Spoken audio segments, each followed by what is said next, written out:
Yaitu tadi, misalnya Fir'aun itu orang pakai status yang diajarkan Allah ke kita. Fir'aun adalah wujida ba'da alam yakun. Fir'aun adalah makhluk yang sekarang ada, tapi dulu-dulunya tidak ada. Padahal sebelum ada Fir'aun sudah ada bumi, ada langit, ada matahari. Sebelum ada Yesus, ada Isa, sudah ada bumi, ada matahari. Artinya apa? Zaman langit bumi ada, penyebabnya Isa apa enggak? Enggak kan? Karena dia ada setelah adanya langit dan bumi. Fir'aun juga gitu, Yesus juga gitu, semuanya begitu. Makanya Allah mengajari kita apa? Hal ata alal insani hinum minad dahri lam yakun syai'am madhkura. Katakan manusia itu siapa? Manusia adalah makhluk wujud yang dulu tidak ada. Sekarang banyak enggak orang yang sudah kaya sebelum Pak Jokowi jadi presiden, sebelum Pak SBY jadi presiden, sebelum Pak Karno jadi presiden? Banyak enggak yang sudah kaya sebelum? Banyak kan? Artinya yang mengkayakan itu presiden Pak Allah. Sekarang kamu miskin, kamu nggak bisa nyalahkan Pak Jokowi. Sebelum Pak Jokowi presiden kamu sudah miskin. Ya, artinya yang memiskinkan itu presiden apa takdir? Takdir. Makanya wa anna ila rabbikal muntaha wa annahu adhaka wa abka wa annahu amata wa ahya wa annahu khalaqaz zawjaini dzakara wal unsa. Jadi kita miskin ya karena kehendak Allah, kita kaya kan semua itu karena Allah. Tapi kita terjebak hukum modern. Nak presiden iki sejahtera, anak iki ora. Ya mungkin secara bahasa syariat mungkin ada benarnya, tapi kita ini kan dilatih ilmu hakikat. Tak ulang malam 13 Dzulhijjah masuk ilmu nejik syariat tok. Oh gak pinter-pinter banget cek gobloke kan gitu. Daftar wali kok ilmune ngono iku ora iso. Ini penting saya utarakan. Jadi saya ulang lagi.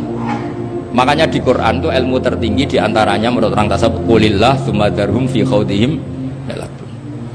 Saya itu gak pernah loh takut mati meskipun saya masih muda, karena saya bayangkan mati itu ya baik-baik saja. Ketika saya hidup ya gak tahu cara ngelola nyawa saya, kenapa kok gak pergi? Kamu tahu caranya ngelola nyawa kamu, kok gak mati sekarang? Gak tahu kan? Tahu-tahu masih hidup kan? Tahu-tahu diutang semacam-macam lah. Sebenarnya kita zaman hidup pun gak tahu cara ngelola nyawa kita, cara kerja jantung kita, cara kerja paru-paru kita. Nanti setelah kita mati pun gak tahu caranya hidup ketika dia. Tapi anehnya kita, mosok manusia sudah dilemah iso hidup lagi. Memangnya kita sekarang bisa hidup karena kita tahu-tahu ya hidup. Ditakdir anak yang melarat, pesek elek, orang lain ditakdir anak kiai Gus Mulyo. Kita kan tidak pernah bisa milih bapak itu ora iso. Ngerti-ngerti anak Karmen, anak Karlan itu sudah gak tahu. Artinya gini ya sudah ya Allah, ketika saya hidup ya tidak tahu kenapa saya hidup, pasti engkau yang menghidupkan. Ketika saya mati juga gak tahu kenapa saya mati, pasti engkau yang menghidupkan dan mematikan. Maka saya akan baik-baik saja di akhirat, karena ketika di dunia Tuhannya yang engkau, ketika di akhirat Tuhannya, dan sifat engkau tidak akan rubah, tetap arhamur rahimin. Makanya dulu wali-wali itu kalau mau mati ya santai aja. Saya itu Umar bin Abdul Aziz, itu ulama-ulama dulu kalau mau meninggal itu, kalau keluarganya nangis marah besar. Memangnya mau kemana kamu nangisin saya? Lah kamu kan mau mati, memangnya mau kemana kalau mati? Ya kembali ke Allah. Susahnya apa? Di dunia ya milik Allah, di akhirat milik Allah. Inna sholati wa nusuki wa mahyaya wa mamati lillahi rabbil alamin. Yang aneh sampai harus melarat orang wani mati. Wah aneh tenan. Ya karena sampean tahu mungkin di akhirat lebih miskin lagi kan. Terus repot naudun. Coba kalau dari awal kita menstatuskan diri kita biadillah, inna sholati wa nusuki wa mahyaya wa mamati. Tapi kamu salah status. Mengatakan kehidupan adalah momen untuk mencari kesejahteraan. Kehidupan adalah momen untuk cari karir. Kamu mensifati kehidupan secara salah. Jika kamu terjebak nyari karir, nyari kaya. Coba kalau kamu pakai mazhabnya Sufi, kehidupan adalah pemberian dari Allah untuk kembali kepada Allah.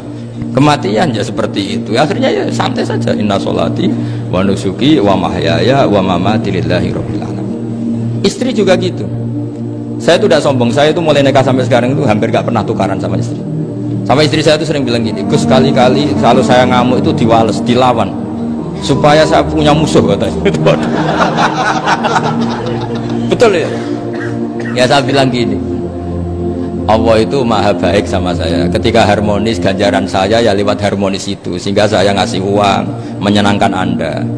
Ketika Anda marah, ganjaran saya lewat sabar. Ya sudah, itu semuanya baik. Kalau kamu marah, saya tidak dapat pahala. Makanya kalau kamu marah tak dengerin, ini cara Allah membuat pahala tanpa bayar kata saya. Justru kalau pas rukun itu untuk dapat pahala harus nyervis, jajak nukokno kelambi mahal. Boros itu pahala yang boros katanya. Tapi kalau kamu marah ini pahala paling murah, nggak usah biaya, dapat apa? Pahala, cukup sabar. Lu tuh kalau terlatih lama-lama dapat ya biasa saja. Ulama dulu seperti itu semua. Imam Syafi'i itu pernah ada orang baik sekali sama beliau, orangnya itu munafik padahal. Tapi kalau setelah keluar dari Imam Syafi'i dia memaki-maki Imam Syafi'i. Suatu saat beliau dikasih tahu orang yang tadi muji-muji jenengan itu di luar maki-maki jenengan. Imam Syafi'i itu guyu sebenarnya bukan alhamdulillah. Muridnya kan janggal. Ini dikasih tahu gitu. Alhamdulillah. Kenapa ya Imam Syafi'i dia kan di luar maki-maki jenengan? Berarti aku wong wibawa ning ngarepku rawani. Ya jadi dia anggap enteng saja melihat. Berarti aku wong wibawa ning ngarepku ora wani. Ya sudah. Terus ketika ditanya, tapi itu kan bahaya bagi anda karena memfitnah anda gini-gini. Kata beliau, zaka Allah. Yang kritiknya bahaya itu hanya Allah Ta'ala. Yang lainnya enggak bahaya.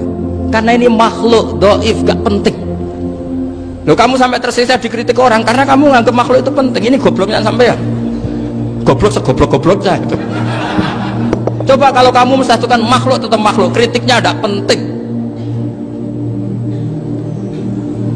Selesai kan? Selesai enggak? Ini problem anda ada wali itu, kalau dikritik ya susah. Makanya ada wali itu problem menurut saya. Makanya saya agak ingin gak jadi wali itu kan, kan? Karena hanya wali yang hidupnya itu la khaufun alaihim walahum ya salam. Orang dulu tuh semudah itu hidup, gampang sekali. Dulu ceritanya diantara ceritanya manakibnya saya Ja'far Shadiq itu, kalau ada orang memaki-maki dia itu dikirimi hadiah. Kenapa? Karena kebaikan kamu telah kamu berikan kepada saya, ini hadiahnya. Sampai malu yang kritik itu. Kan kalau orang rasani itu kan kebaikannya dikasihkan sama yang dirasani. Lah kamu kan ngajinya seperti itu, tapi dirasani kok susah. Harusnya kan kasih aja, ditransferi saja. Alhamdulillah. Ya karena kita salah menamain tadi. Sing rasani pembenci, pembenci itu bahaya.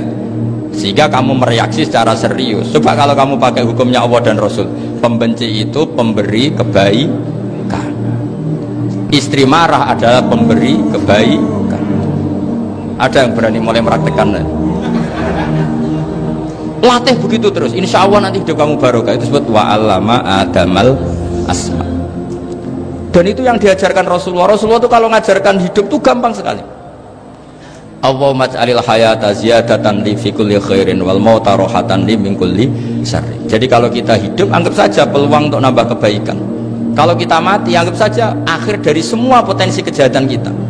Anda sekarang mungkin tidak zina tapi potensi zina. Anda sekarang tidak korupsi, potensi korupsi. Anda sekarang tidak selingkuh, tetap potensi selingkuh. Nah, Anda saja kalau mati berarti akhir dari segala potensi itu. Alhamdulillah. Makanya saya tuh nggak pernah takut mati. Karena saya misalnya setiap saat mati ya saya nanti akan bilang, ya Allah ini sudah mau mati berarti mau akhir dari segala potensi keburukan saya. Alhamdulillah. Makanya itu ulama-ulama dulu kalau ada preman mati, saya guys tonggone ragil muni saya, walau preman kurang ajar, saya guys tonggone tetap ragil muni saya. Padahal kiai ini muni saya guys pun mati pun buatan sakit macam-macam nih pasti. Karena dia dengan mati berarti rohatan mengguli syarrin, keburukannya tidak terulang lah. Lah keburukan nggak terulang lagi itu saya apa buruk? Saya. Makanya kiainya minta saya ge niki tonggone cek menengahin. Saya ge menengahin. Makanya suatu saat kalau ada gitu kamu harus bilang apa? Saya pun buatan jahat malih pun mati. Jadi kayak apa coba? Coba sekali-kali statuskan kalau al hayat adalah ziyadatan lana fi kulli khairin. Al maut adalah rohatan lana min kulli